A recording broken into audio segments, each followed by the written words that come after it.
Hello students, welcome back to online classes and today I am going to tell you about the functional group. Functional groups means हमने hydrocarbons की बात करी थी तो हमने definition में लिखा था वहाँ पर कि hydrocarbons are the compounds of carbon and hydrogen with some other elements like nitrogen, sulphur, phosphorus, oxygen etc. ठीक है, तो यहाँ पर ये जो अदर एलिमेंट्स जब किसी हाइड्रोकार्बन में ऐड हो जाते हैं तब बनते हैं functional group.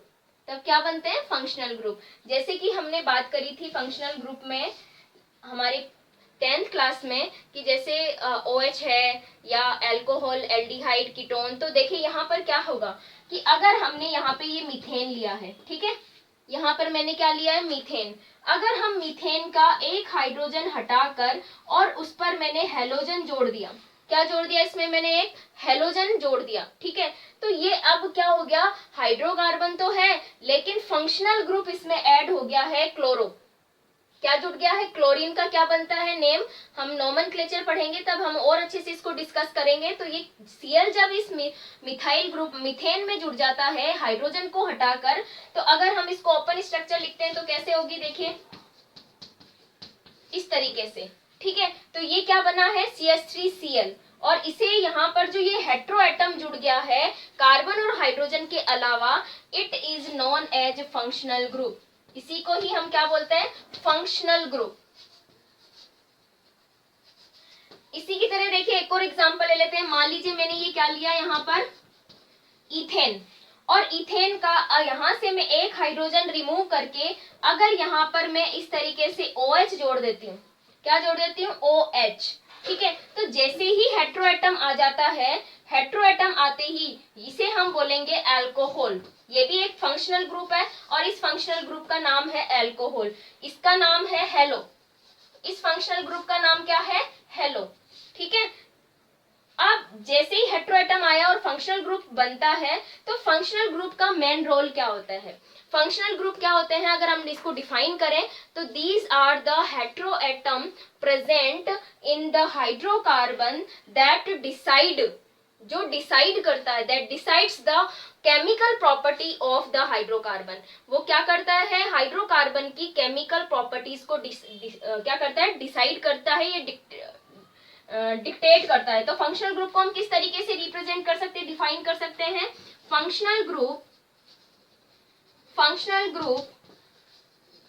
Is the hetero atom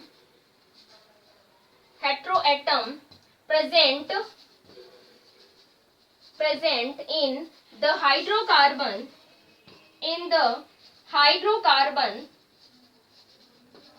that decides the chemical properties of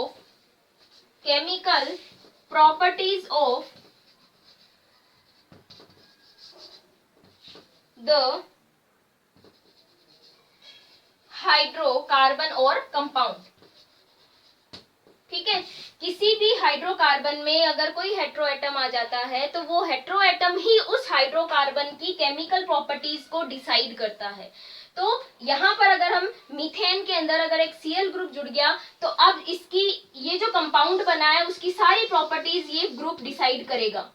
इसी तरीके से इथेन में जैसे ही OH ग्रुप जुड़ गया है तो ये इस कंपाउंड की सारी केमिकल प्रॉपर्टीज कौन डिसाइड करेगा?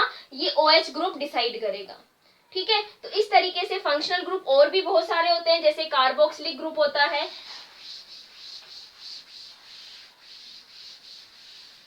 जैसे कि हम बात करते हैं अगर हमने इथेन में मैं अगर इस तरीके से डबल बॉन्ड OH इस तरीके से ऐड कर सकती हूँ। अगर मैं इसको कंडेंस स्ट्रक्चर में लिखती हूँ तो ये इस तरीके से आ जाएगा CH3CuOH, ठीक है, ये दोनों एक ही चीज है।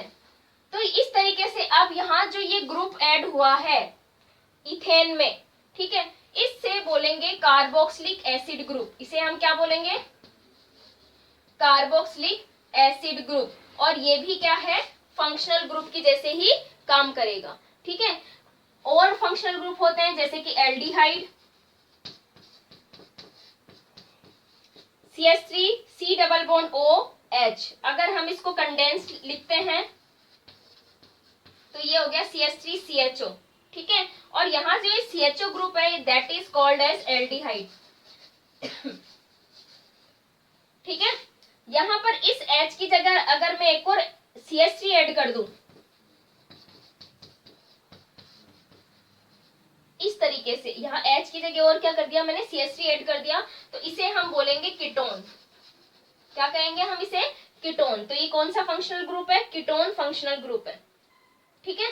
तो ये फंक्शनल ग्रुप क्या होते हैं, ये कोई भी हेट्रो एटम होता है जो हाइड्रोकार्बन में आने की वजह से वो हेट्रो एटम एक फंक्शनल ग्रुप बनाता है जो उस पूरे कंपाउंड के लिए केमिकल प्रॉपर्टीज को डिसाइड करता है, ठीक है। नेक्स्ट और भी बहुत सारे होते हैं, जैसे कि हम एक दो और एग्जांपल ले लेते हैं, फिर हम इनको वाइडली डिस्कस करेंगे टेबुलर फॉर्म में। जैसे अगर यहाँ पर CH3 और बीच में आ गया O देन CH3, ठीक है, तो CH3O CH3 इसे हम बोलते हैं ईथर, इसे हम क्या बोलेंगे, ईथर, ठीक है। और देखिए CH3 और यहाँ पर एक हाइड्रोजन रिमूव होकर अगर मैं इसके यहाँ पर जोड़ देती हूँ NH2, तो इसे हम बोलेंगे अमीन्स। क्या बोलेंगे हम इसे, एमीन, ठीक है। तो अमीन ग्रुप हो गया। हेलोजन मैंने आपको बता दिया, हेलोजन में तो जो हेलोजन हेलाइट्स होंगे वो जुड़ते हैं, जैसे Cl Br I F, ठीक है। यहाँ पर ये अगर ऑक्सीजन जुड़ता है तो OH एल्कोहल भी बनाता है, ईथर भी बनाता है, कार्बोक्सिलिक एसिड भी बनाता है, COH करके जो अभी हमने बात करी है। अमीन ग्रुप नाइट्रोजन अगर जुड़ता है तो इस तरीके से अमीन्स बन जाते हैं। एक और हम बात करते हैं CH3CO अभी हमने इसकी बात करी थी, ये क्या है, कार्बोक्सिलिक एसिड। अगर इस H को हटाकर मैं यहाँ पर CH3 ऐड कर देती हूँ तो ये बन गया COOR, COOCH3। तो ये कैसा, इसे हम क्या बोलेंगे, एस्टर। इस फंक्शनल ग्रुप को हम क्या बोलेंगे, एस्टर। तो इस तरीके से फंक्शनल ग्रुप्स बनते हैं जब हाइड्रोकार्बन में कोई हेट्रो एटम आ जाता है। मैंने आपको जो है PDF भेजती हूँ, उसमें सारे फंक्शनल ग्रुप को एक प्रायोरिटी ऑर्डर में अरेंज करा हुआ है और उनके नॉमेनक्लेचर करने के लिए हम उसके जो प्रेफिक्स और सफिक्स होते हैं वो भी उसमें गिवन है, ठीक है। Thank you.